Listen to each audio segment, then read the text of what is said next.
Hey guys, let's do an urgent real-time TA video. This is bad and I'm going to show you why. Okay, right now we have a Head and Shoulders. It looks like Head and Shoulders. A lot of times these things fake out because Head and Shoulders are such easy patterns to identify. It turns into high liquidity traps for most people that think, hey, let's just short here and we're going to make a ton of money. So it's a retail trap most of the time.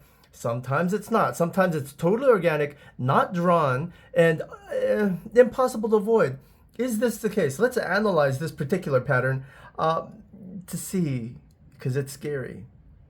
So this should help. Here's the Head and Shoulders. I mean, it's so obvious that it's like a no-brainer, right? But is it really? Let's take a look. In this case, forget the first head, the shoulder. Let's look at the head. The head actually had, as you can see, a falling wedge. Now this falling wedge was actually hit 1, 2, 3, 4 times perfectly, which normally, so basically I shorted here because these things normally go downward. But the hint to stop my short, to break my short, is when this thing that I shorted right about here dumped, hit this fourth line, and then started bouncing higher than this angle. When you start bouncing higher than another flat neckline angle, then there's a 50-50 chance that it's going to go up. It basically turns into a triangle, even though it's a downward facing triangle. Anyway, so in fact, it did go up. Look at this time, though. We have exactly the same falling wedge. Falling wedge here, falling wedge here. And so you look at that, well, it went up once. So it can go up again, especially since this could be a rejection. You see this here? This dingly-dangly thing? It's dingly-dangling, so that means that it could go up, and we could have a rejection. But it doesn't look like it will. And let me explain why. To explain why, we got to zoom into these candles right here. The topmost candles that are touching resistance. Let's do that now. I'm going to zoom in here. Zoom, zoom, zoom, zoom, zoom. And then in. And then I'm even going to, let's make the timing go from 1 hour to 30 minutes. Nah, let's go 15 minutes, even tighter. Okay, 15 minutes. Nah, let's do 10 minutes. Let's just get real all close and chart porn up there.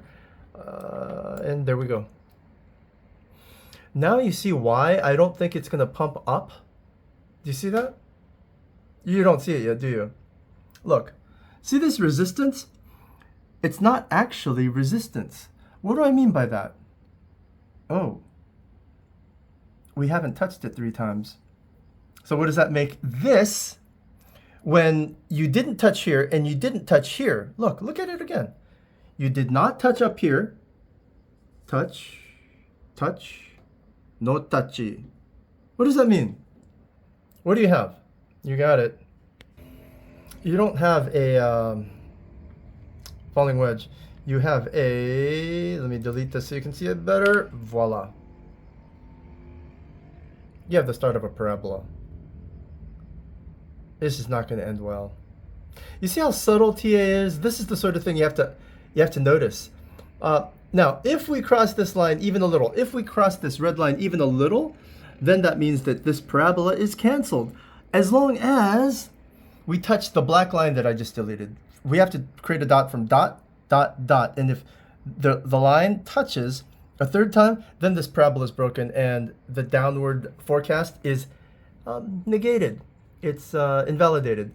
So you just have to create tons of conditions that all give you hints as to which direction you go. And right now the hint largely says down. Short it all, guys. Seriously. And if you have over $10,000, contact me. I'll talk you through how I can trade for you directly, so you don't have to short yourself and stay awake until 3 a.m. in the morning sweating bullets. I do that for you.